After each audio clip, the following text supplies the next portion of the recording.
Anytime a defendant lawyer or defendant insurance company is dealing with a 13-year-old boy who is a quadriplegic, the first thing they're going to express from their mouth is that they're very sorry for what happened. But they don't stop there. You know, they say, we're very sorry for this young man and we're very sympathetic for his injury. But unfortunately, Mr. Brown, we didn't do anything wrong. Well, in this case, it's game on. From Ontario's personal injury law firm, McLeish Orlando, this is Behind the Suit, a plaintiff's journey. Hi, and welcome to Season 2, Episode 2 of Behind the Suit, a plaintiff's journey. Today, I'm joined by Patrick Brown, principal partner of McLeish Orlando, and Nick Todorovic, partner at McLeish Orlando. Hey, Will. Hi, Pat.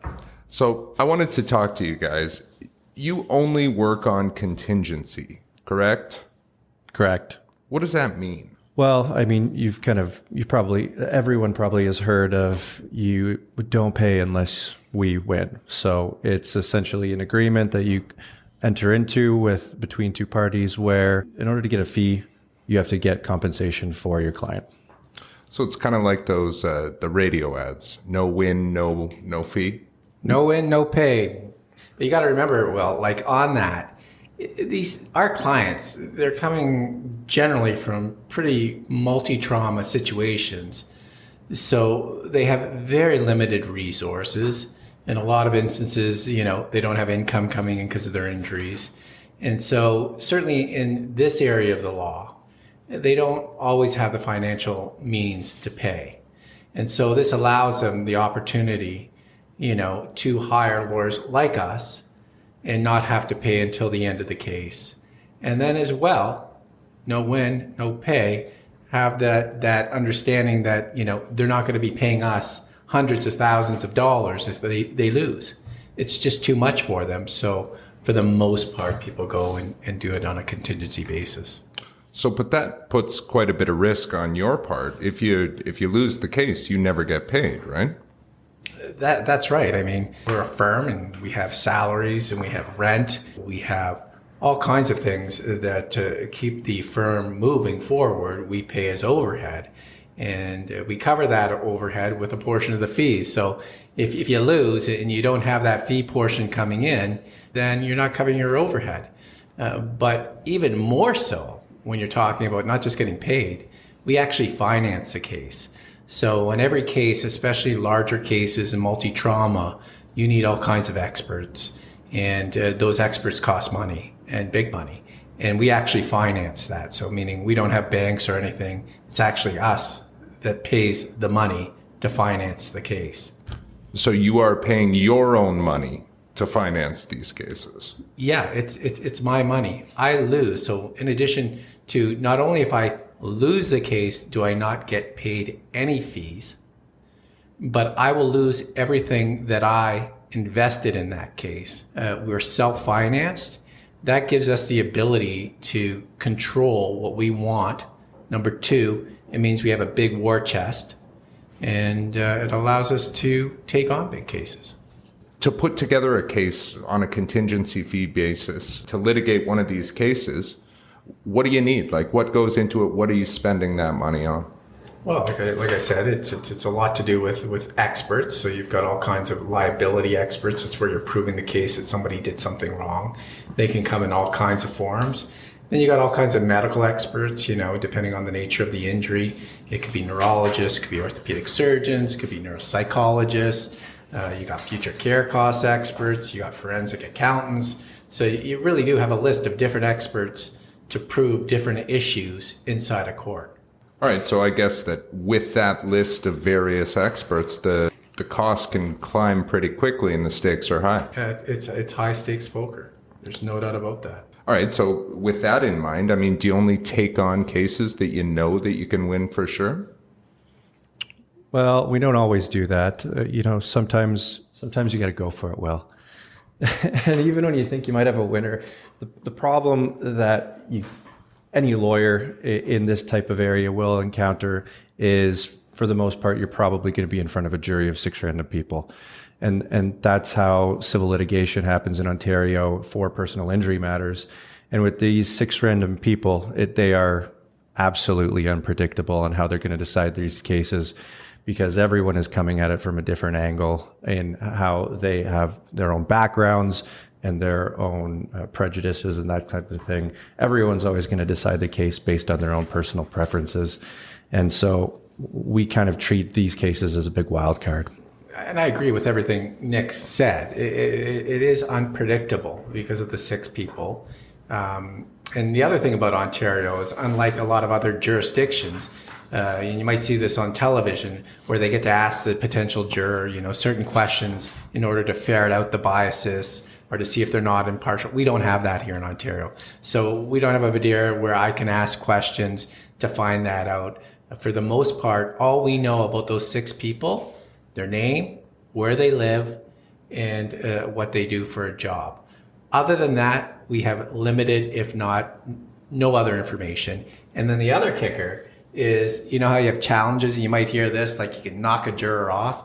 We do get 4 challenges, but we can only knock 4 people off. And that's really solely based on eyeballing them and having that limited information. So back to what Nick says, we don't necessarily know who those 6 people are. And at times they can be unpredictable. Okay, so I see the risk with the jury. You're very, very little about them. That brings more risk into these cases. Tell me about one of these high-risk cases that you've done. Well, obviously we have a business, so we do try to choose cases that we feel we're going to be successful. But as Nick says, there are ones that you just go for. You go for it. And I guess we've had, Nick has had some, and I've had some. Everybody in the firm has had some. The one that I kind of jumps out at me is, and I shouldn't use the word jump because it involved a jump, but it was a 13-year-old boy, and he snapped his neck when he was going over a jump at a bike park. Sadly enough, he was rendered a quadriplegic. His family, pretty much, it was changing his life forever. He was 13 at the time. They had already spoken to a number of lawyers, and nobody had taken it on at that stage. I met with them. He went, from my understanding, based on that meeting, he went to the park with his brother. It's one of those parks that it's a ski resort in the winter, and then because they need to make some dough in the summer, they convert it into a downhill mountain bike park, using, the downhill slope and then putting some features on there. So he goes down there, he goes over a jump. It was these like plateau jumps, like 6 in a row. And it's on the downhill slope. And when he was going over one of them, the back end of the bike went up. He went over the top of his handlebars, and he landed head first and snapped his neck. He was 13 at the time. He was an advent motocross or super motocross, the motorbikes. Yep. He had been into that area and quite, racing and things like that. But he had never really done downhill mountain biking at all, and certainly nothing at one of these type of bike parks that he was there that day. So that's kind of what they were talking to me about. Sounds like a really tough case, Pat. Now, it sounds risky. You've got this young boy. He's got no experience. You're going up against a big corporation in terms of the resort. But I guess no risk, no reward?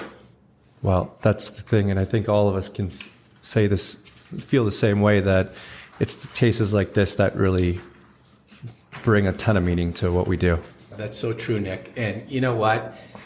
When you're sitting across the table in that initial meeting, and you're talking to not only his dad, and he's asking about taking the case, I'm also meeting that boy. He's 13 years old, and I do remember it. He was such a cool kid. He had such a positive attitude, and I did like him right from the start. And it was no way I was going to say, I can't help you. There was no way I was going to say that. And you know what? At the end of the day, what I was hearing is he's 13. He goes to a bike park, and he's a quadriplegic. So that's enough for me to know that I'm going to dig in. And if you're on the other side, you better have a good hand to cover yourself, because this is a case we're going to come after you with. Okay. So you're in the game now, but who's on your side, Pat? I mean, whenever we take on a case, we do have a team approach, and no case is won by an individual, and here we always operate with a team. So on cases like this, in every case, we have, a law clerk. A law clerk is there to help coordinate and quarterback the movement of the file. You've got legal assistants that are assigned to the file that help coordinate things as well with getting documentation. We're paperless, so everything gets digitally filed. Everything goes into our time management system, and they input all that. And then we have another lawyer, a junior lawyer. So most of the lawyers, when we do a case, there's two of us. So like Nick on a lot of my trials, me and Nick do them together. And you need that second chair to give you, thought that you can't see everything. Sometimes you got blinders. Sometimes you need a wake-up call, and someone just says, tell you, maybe we're not looking at it the right way. And so you do need two usually. Of course, we've got some young, ambitious articling students that are just loving a case like this. It reminds them of law school. They like to dig in and start researching, and I think they get a big thrill of it. So we have a team, and we work together. All right. So you've got the team at McLeish Orlando on one side. Who's on the other side? It's funny, when you ask about this case too, I do remember this one. And you walk in there, and Nick, you'll know this too, is you'll sit around across the table from in a boardroom. And on this one, I've got with me a junior lawyer. And then across the table, there's a stack of lawyers. I mean, they had lawyers on this case from Toronto. They had lawyers, they had the lawyer from the resort. They had lawyers from New York City. Eventually they'd switch and get some lawyers from British Columbia. Lots of briefcases. It's almost like one of those movie scenes you see there, Will, you're sitting across the table, and they gave me the message. What was the message? Well, it was pretty clear from them. Hey, and listen, they're very sympathetic. Anytime a defendant lawyer or defendant insurance company is dealing with a 13-year-old boy who is a quadriplegic, the first thing they're going to express from their mouth is that they're very sorry for what happened. But they don't stop there. They say, we're very sorry for this young man, and we're very sympathetic for his injury. But unfortunately, Mr. Brown, we didn't do anything wrong. It's a sport that people fall. That's why they call it an extreme sport. People get hurt. This young gentleman knew that. He knew it was a sport. He knew that people fall, and he knew that he could get hurt. He also gave us a waiver, Mr. Brown. And, we alerted him. There's 30 signs that warned him of the risk of falling and to ride within his ability. And unfortunately, there is nothing we could do to prevent this. We're sorry, but we will not pay him for anything. Sounds like a pretty familiar defense. You're the maker of your own misfortune, and that's just how the cookie crumbles. Sorry. Have a good day, and hopefully life turns out for you. Are we allowed to say shit? Or shit happens, as they would say. All right. So I've heard that before at mediations from defense counsel and their clients. But, what do you guys say in response to that in this case? Well, in this case, it's game on. Let's not be stupid. The points that they made certainly resonate. They had good points. And that's probably why some of the other lawyers said, they wouldn't take that. But to me, it just seems like everything that happened, that they wanted to say happened here on a horrible, horrible injury that would affect a young boy for the rest of his life, they put it all on him. And I had to take a couple steps back and say, wait a second, he's a 13-year-old boy. It's a 13-year-old boy. So if it's so clear, sure, you seem like you got a lot of lawyers sitting across the table to make that point. But if it's so clear, why do you need so many? Kind of felt like a bully. I hate bullies. Sounds like a David and Goliath type thing. It sounds like it kind of is in some of these. If you're talking money and lawyers, Will, it is a bit of a David and Goliath. They're very big insurance companies. They have lots of money to fund this. They're a big resort, but there's me, and we have the dream team, so. Even still, just comparing them doesn't quite seem fair, does it? I don't know if you and Nick do this or not, but do you ever play poker? In a game of poker, there's always an element of skill, okay? There is an element of skill to that game. And there's an element of risk. And both are at play. And if you want to play, you got to accept both. And you're going to have the skill, but understand there's risk. That happens, and don't take me wrong on this. This is not a game. This is a 13-year-old boy's life, okay? But at the end of the game, you really got to say to yourself, was this a direct bearing on the 13-year-old boy, and was it solely his decision? Or could there be some other factors at play? And then all of a sudden you got to say, do I got the skill to take this on and look to see if there's other actors or factors at play? And do I understand the risk? And I did. I understand the risk. The stakes were definitely high. But I also found that, again, it couldn't all fall on a 13-year-old boy. Okay, and I mean, what sort of arguments, what did they throw at you in this case? Well, they threw a lot of things at me. In addition to sleepless nights, you mean? Don't forget your team sleepless nights. Well, I do forget that sometimes. How many times I had to sleep in the office here? Yeah, no, I forget that. Well, I shouldn't forget that. But you know what? They threw everything at this case, Will, everything and the kitchen sink. They did. Here I am. I'm hit with experts from all over North America.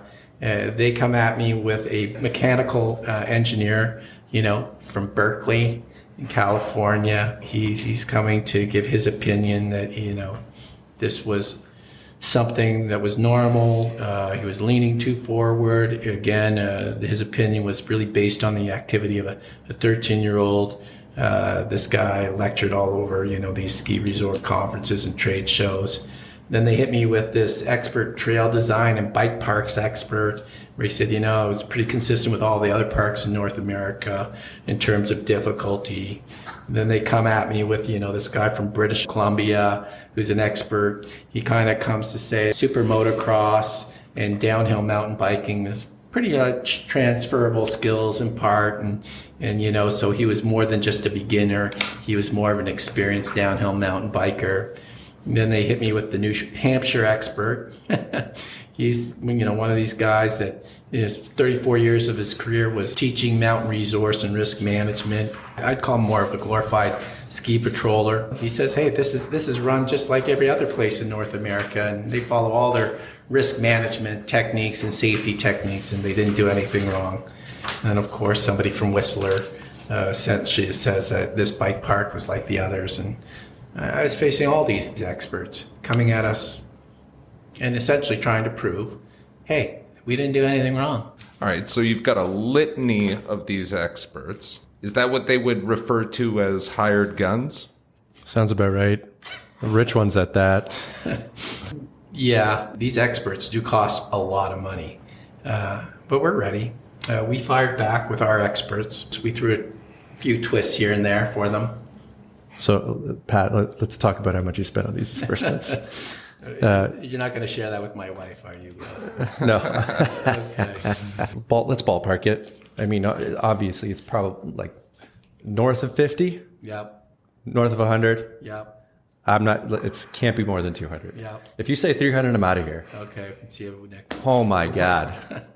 That's so much money on a case like this. But I guess you have to do it with all these experts are thrown at you. What's the $300,000 twist that you threw out the Pat? Well, first, before I get to the twist, we see it as a twist, but I had to come at them tit for tat for their experts. I wasn't going to leave that door closed just because, I've got a twist. I better make sure that I can combat these experts that they're throwing at me. So I got my biomechanical engineers. And in fact, I just didn't get the biomechanical engineer who has a PhD and also goes by doctor. There you go, Nick. I like that. Yeah. But he also was a major cyclist, so he had a little bit of that in him. And then I brought in the soil engineers and design people on these plateaus, things they designed. I had to get a big safety expert from the United States too, so I got one from North Carolina. And then I got the guy. I'm not going to tell you who it is, but I got the guy, and he was a professional free ride mountain biker. And so I went tit for tat for sure on their people. But Pat, the twist, what's the twist? The twist was this. is when you took a look at everything they were throwing at us, all these experts, they all had a common background. They were all coming at us inside how the outdoor mountain biking and ski resorts operate. The model that they were saying the standards were met, they kept saying we met all the standards but they're working from that model. It seemed like they were the ones who not only created the model, but they were saying the standard was followed. They're like a cheering section for the model that they helped create. I like to refer to their model as really cover your ass model. It's really a model with a ton of warning signs that are repeatedly put into your face. It's giving you a waiver ticket, repeatedly giving you warnings and saying, let's put all those up. We'll cover all our bases and we'll tell them that they knew the risk. And if they happen to have these crashes, then it's their fault and we've got our ass covered. And that's pretty much, and I'll talk a bit about that model, but I wanted to take them out of their comfort zone. Maybe the model that they actually had been working on and talking about and their experts were saying was met, maybe the model was wrong. They wanted us to play in their arena, and their arena was the downhill mountain biking ski resort arena. So we decided, hey, let's take them out of theirs. Pretty interesting Out of case. theirs. I like where this is going. But so how do you take them out of theirs? Don't you have to adhere by the standards that this whole thing is done by? Wait a second. They're telling me it's an extreme sport, let's say, okay? It's extreme recreational sport, outdoors. Well, that's not the only one. Maybe there's others that operate under different models, and maybe they think their model's right, but all these other ones that are running these pay-to-play extreme sports facilities are running different models. So I went to look for somebody outside of their model to see what they had to say.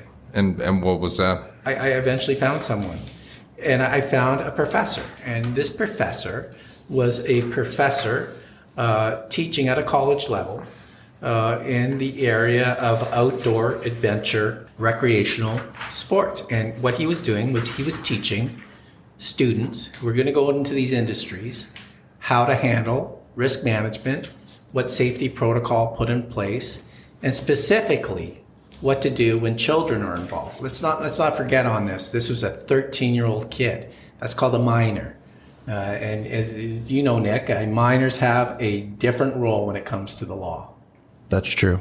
That's very true. But he told me, and he put it in his reports, and I was going to use him as an expert, is he said in the outdoor adventure program, there's different models that are used, okay? And these are pay-to-play facilities. And pay-to-play just simply means that they're going to charge you to come onto their property. And let's not forget, they make profits of it. Right. So people are making money off of these facilities that they're operating. And he broke them down. And he broke them down into, some different models that are being employed. And what were the different models that he's telling you about? Okay, well, the first one that he kind of directs one to is, I call it the water people, only because it's the canoe, river rafting, whitewater kayaking model for any kids going into that, okay? Where they're having a pay-to-play facility. They're going to attract some kids under 16 into this operation, and they had a specific model how to deal with this to make sure it was safe. And that was quite simply that there was going to be supervision all the time on the kids, and they're going to have trained guides all the time. Not to mention that they're going to make sure they know how to swim. Okay, so it's supervision and it's keeping someone who's qualified and skilled at this with them all the time. That's one model. What else? Okay, and then he said, well, wait a sec. Then you've got all these, indoor rock climbing facilities that are opening up. You've got these treetop tours type activities. And he said on those, they adopted a model that really focused on skills assessment. He called it the skills assessment model. And it was really like, before you as a kid, a minor, can start participating in that activity, let's say indoor rock climbing, we're going to do a skills assessment of you. What do you mean a skills assessment? Well, what level are you at? Well, like, how far are we going to let you up that wall?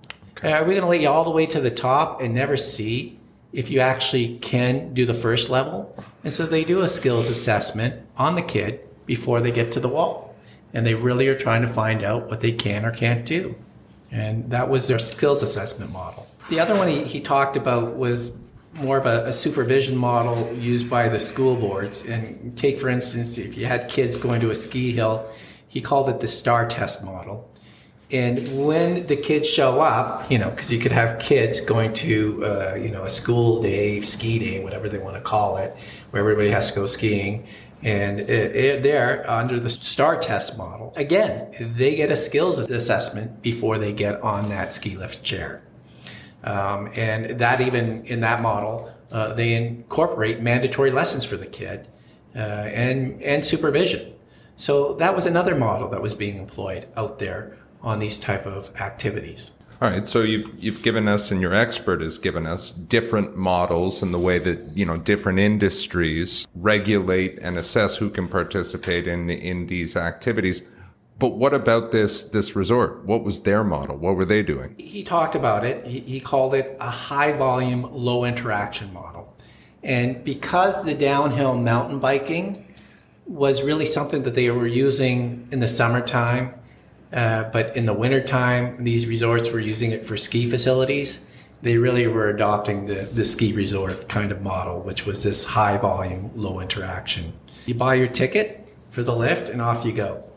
In that model, there was no skills assessment, there was no direct supervision, and hence the high volume, low interaction.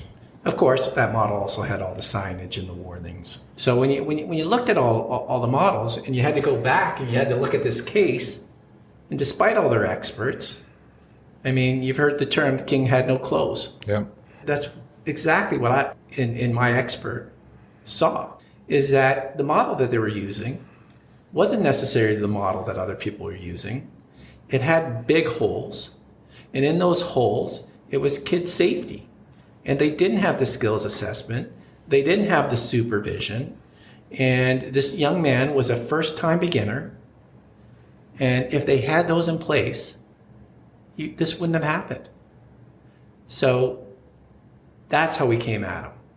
And then we went and we looked at and went through Ontario and got all the listing of every indoor facility that operated, whether it be rock climbing, trampolining, you name it. We looked at it, go-karting, and seeing which ones were adopting these models. And it became very apparent that many did. And the ones that weren't was this place. Okay, well, after this accident, did they change the way that they ran this business? Well, I'll tell you this, Nick, a lot of people have a lot to say about personal injury lawyers and what we do and whether or not it has any impact on the world. I can tell you on this case it did. They removed the jumps, the plateau jumps were removed. That portion of the terrain park was closed. That time moving forward, all 16-year-olds or younger had to undergo an assessment in order to access the facility. And then they had some mandatory video presentation to make sure the children and the parents knew what was on the hill. You hear that raises some red flags in terms of the conduct that they could have done before this tragic accident happened. Rings a bell of post-remedial changes. What do you mean by that? Well, let me tell you. We've all had it in some of our cases where someone gets injured, where let's say they're crossing a street or they go to an amusement park and they're on a trampoline or something like that. They get hurt. Then the municipality or whoever realizes, oh, this might have not been designed properly. Let's go and change it. And they go and they actually change it to what it should have been before this incident even happened. And that could have probably prevented what had happened. So what we like to do is we like to say, hey, jury, guess what they did afterwards? They changed all of this and put it in line as to how it should have been before this, and it likely would have prevented what happened. Defense will always say, well, you can't tell the jury that. That's too prejudicial. It's going to hurt our case. And this has already been dealt with in our legal system and went all the way up to the Court of Appeal. But the court said, well, no, it's relevant because it shows that there is something they could have done. It doesn't necessarily say they're liable because they made these changes, but something could have been done. And in some cases, It's very cost effective. Like it would have cost nothing, dollars, in order to make these changes, but they didn't do it beforehand. They just let it slip. And defense come back and say, well, I guess that'll prevent us from making any post-remedial changes afterwards because you're just going to use that against us. And the judges in the courts are like, no, that makes no sense. Okay. They're allowed to use this evidence at a trial to show that something could have been done differently. Okay, so I understand, and I see that, after this happens, the resort has made changes to the way that they're operating this activity. But what happens in this case with this 13-year-old boy? I told you about the first twist we had, right? I told you about the first twist of getting the experts to look from the outside instead of the inside. Yeah. And they showed us a model that would have worked. And that it looks like eventually that gets adopted. But as Nick's indicated how that works under law. And the second twist on this one was, hey, I still faced a young man who they say was making all the decisions. And that he was 13. And he was old enough, according to them, to make these decisions, and he chose to take a chance. And unfortunately, he was a victim of his own misfortune. And I had to face that argument still. Outside of all this, that he was a beginner, they wanted to certainly advance, well, hey, he's a big boy. Well, I called in a child psychologist, and she really laid it out about how risk is looked at through the eyes of perhaps you or Nick or anybody else. You, as an adult, you'll gauge the risk, you'll take a look at things, you'll assess how that might impact you if things go wrong and what happens with your falls and everything. Your brain has been designed over the years in order to deal with risk and be risk adverse. Well, a 13-year-old boy, especially a boy, she said, mind is built quite differently. It has not matured to that degree. And in fact, the way they see risk is very differently. And one only has to know a 13-year-old boy. And you can show them everything you want on a sign and everything. They're going down that. And they're not assessing it like they're going to get hurt. And they're used to cartoons where nobody gets hurt, even when, an anvil falls on their head. And that's how they approach it. And you better take that into consideration if you're going to let 13-year-old boys get into these extreme sports, because their risk assessment is not an adult. And in fact, they're going to just do it, like they say in Nike, just do it. Just do it. Well, just doing it can cause really serious consequences to them. And therefore, you do need added protections, and you do need someone to step in and form that skills assessment and really check, can they do it? And if they can't, maybe they shouldn't be there, or maybe we got to teach them how to do it until they get there. And that's how a lot of the rest of the world works. And that's how this industry should have been working. And to their credit, and Nick, you'll know this, not everybody changes after these bad things happen. To their credit, they changed. And they changed for the better. And I think a lot of people are protected as a result. So I'll never go back there. So once you've gone tit for tat, you've changed the conversation as to the model that they should be using. You've got in this evidence about the changes that they made after this accident. What happens with the case? Like, what's the result? They took me to trial. The trial did start, but we went and did what are called preliminary evidential motions. We had success. And then I also, in that portion, also struck the jury out. And then following that, the case settled. What did it settle for, Pat? Can't tell you. Confidentiality clause. Not allowed to tell you the settlement amount or the negotiations leading to that. I can tell you that it's settled. Nick, you know about those confidentiality clauses. Yeah, they're boring. I want none of it. It's not that uncommon for, at the end of a case, that a defendant requests a confidentiality clause be put into place. So. All right, well, Pat, aside from not being able to know the true result of the case, that was fascinating. I want to thank you for being here and for sharing your insight, and thank you to Nick as well for taking us on a behind the scenes of this case. Thanks for having us. Thanks, Will. For all our listeners that are tuned in, if you have any questions or comments, feel free to contact us.